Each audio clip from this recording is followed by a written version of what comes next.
Um, Good morning, everybody. Great to see everybody. It's been a while since I have spoken with Mosaic. I don't know whether I've spoken with Mosaic since my retirement. I retired in May of 2022, but I've still been busy doing writing articles and creating documentaries and giving talks here and there. But it's always a joy to come back to my old friends at Mosaic. I think I've been talking to Mosaic and um, had a relationship with you folks for probably 20 years now, something like that. Seems like okay. A fundamental question in philosophy is what is real? Um, and this implies other questions like, is this phenomenal world real? Is this body real? Am I real? Is God real? Now, real can mean different things, right? It can mean enduring, unchanging, ever existing. It can also mean real to our present experience of life, our states of joy, pain, sorrow, and suffering.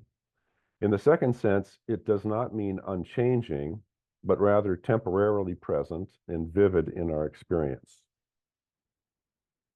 Now, students of non-dual Vedanta, with that nice little intro called Advaita Vedanta, I try to translate the terms into English, so just in case people aren't familiar with them.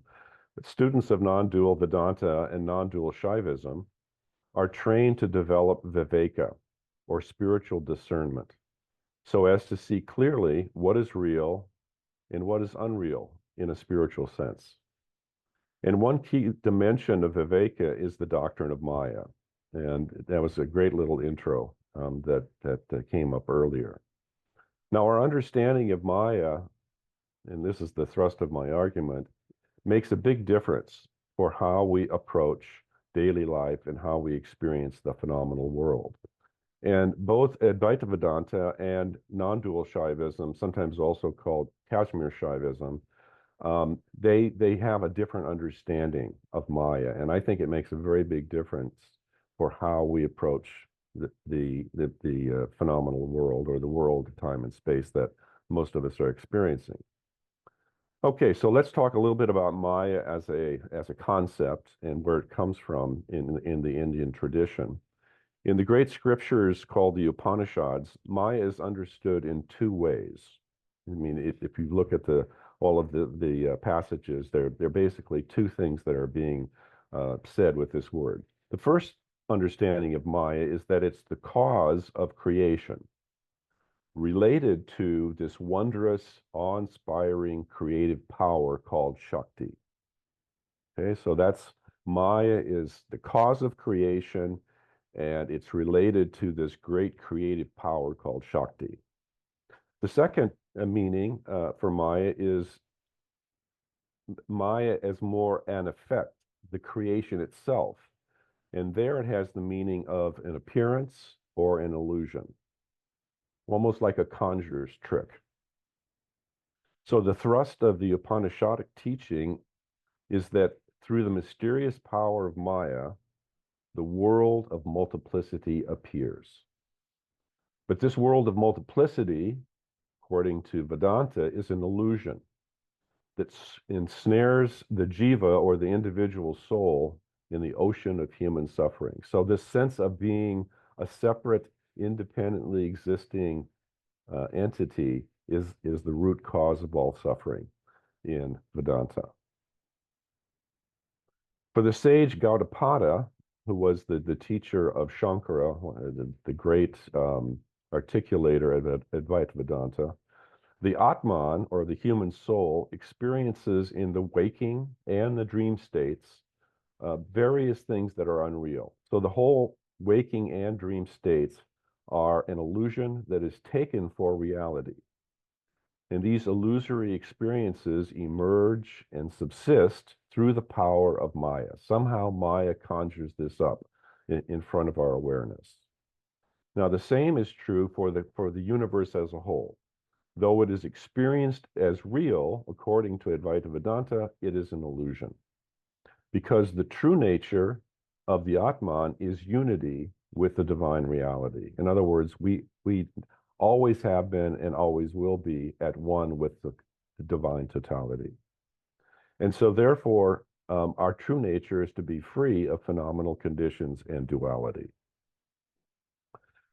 Shankara, Gaudapada's student, asserts that the Atman remains unaffected, so our true self remains unaffected by the illusions of Maya, just as a magician is unaffected by his performative illusion. The permanent self, with capital S, right, that witnesses the three states of waking, dream, and deep sleep, is not in any way tainted by the phenomena of those states. It remains whole and complete and unaffected by the dreams or the illusions of the three states. So then how do these phenomena occur in the first place? Right? Inquiring minds would think, well, how do these phenomena occur in the first place if they're just illusions? For Shankara, the answer is that through the mysterious power of Maya, hang on a second, something has just come up on my screen. That's my fault. With all of our changing back and forth, we didn't get you recorded. So I was trying to start it, but it doesn't even want to start. Okay, well, it just It puts is a little. recording. It is recording, Jan. Okay, not on mine. It I can, doesn't I, show it. Okay. I can I'm see it on sorry. mine. So what do I do about this box? Click someplace else in the black area and it'll go away. Okay, hang on. All right, that again, yeah.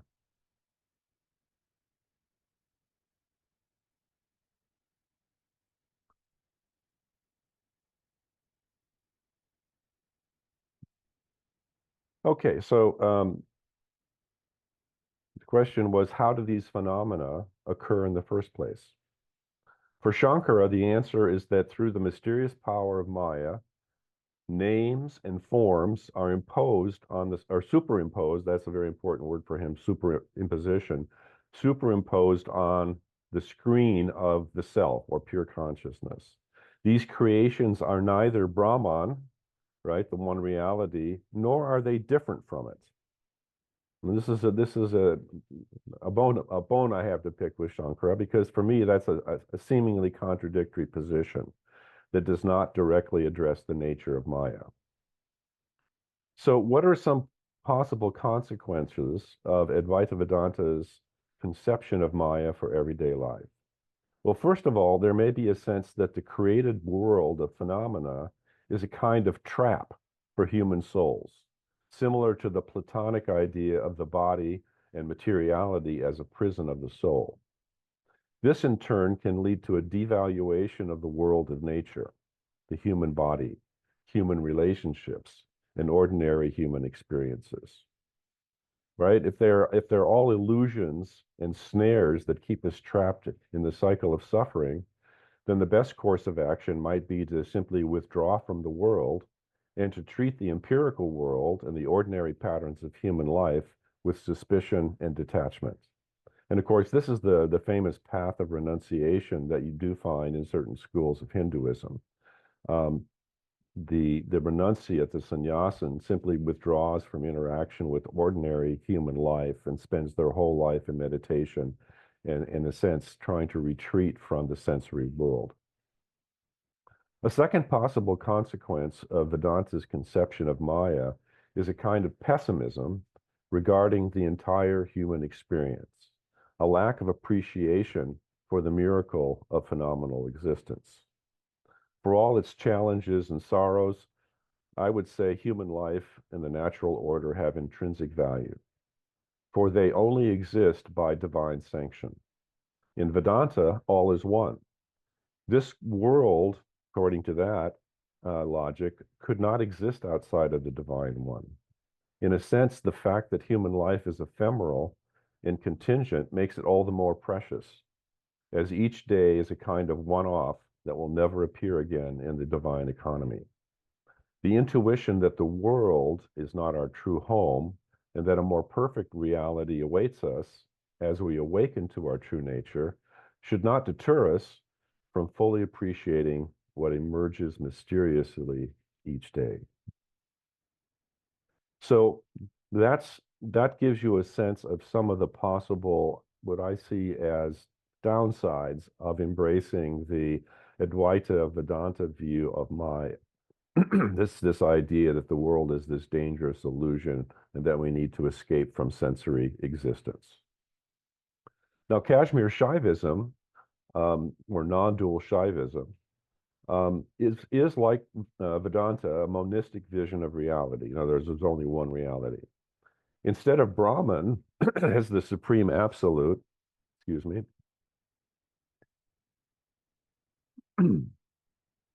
Kashmir Shaivism posits Shiva as the supreme being, the only reality.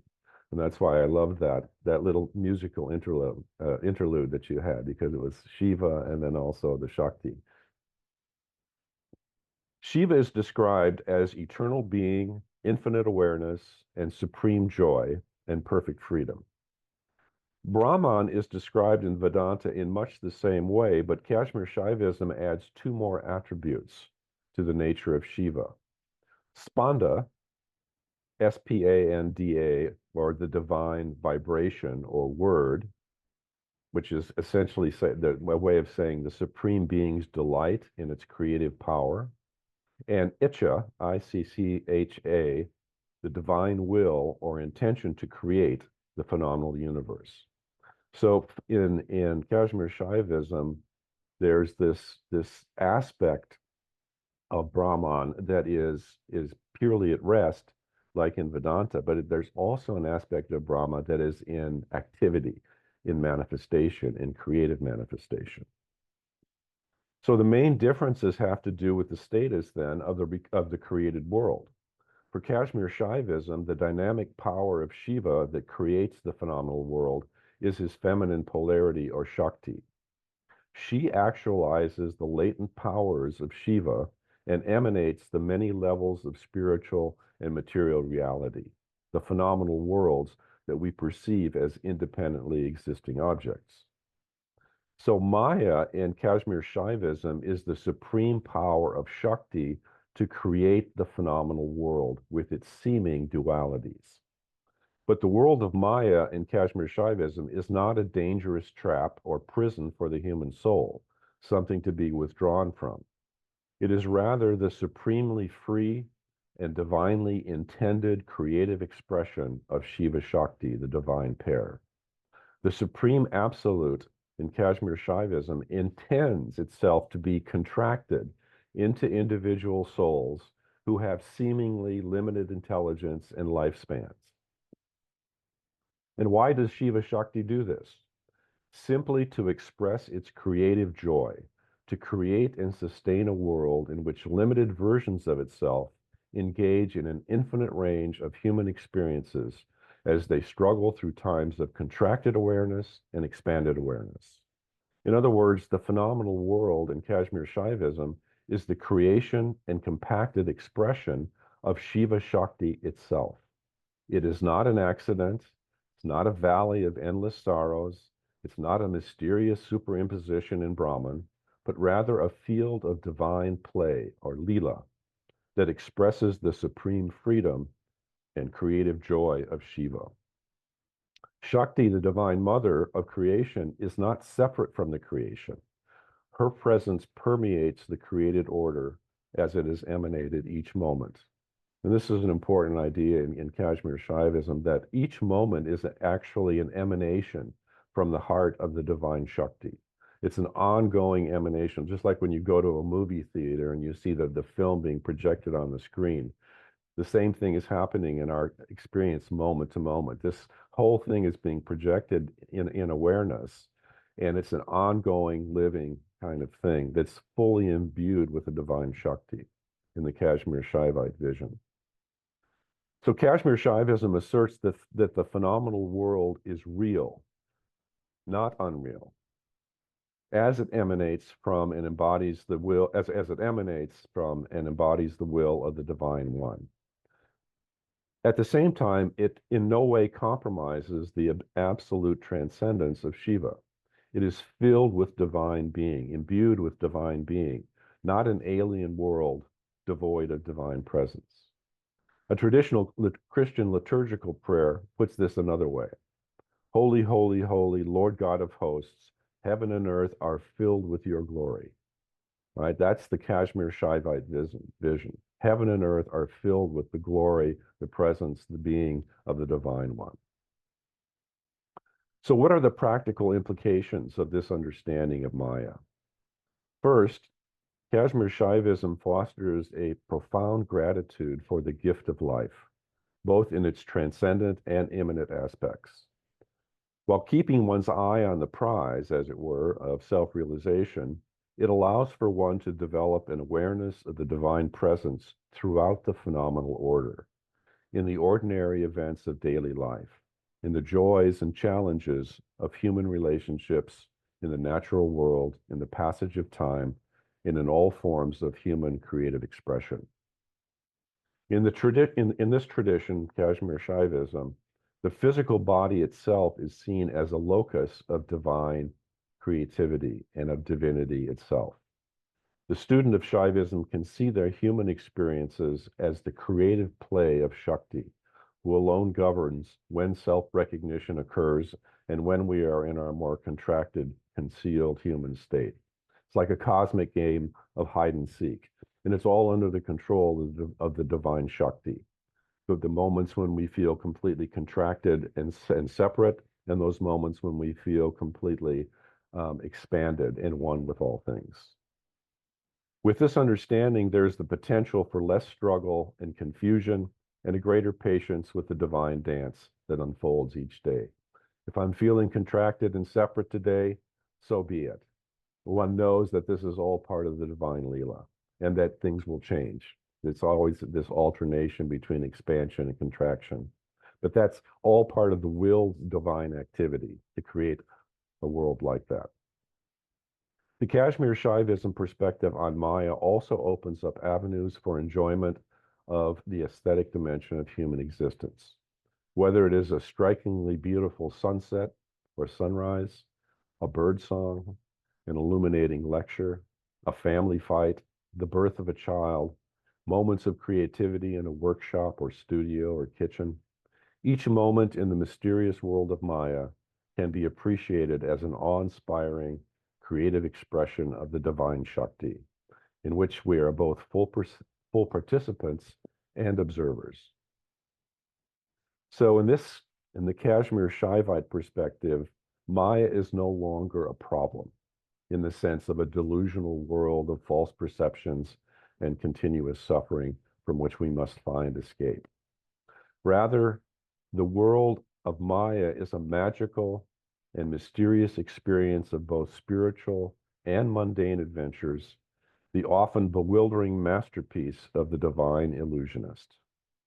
Especially in those moments of divine concealment, when we are fully identified with our human limitations and contingencies, the capacity to remember and feel the divine vibration or word, creating, preserving, dissolving in each moment, can be a comforting way of coping with human suffering in times of spiritual darkness.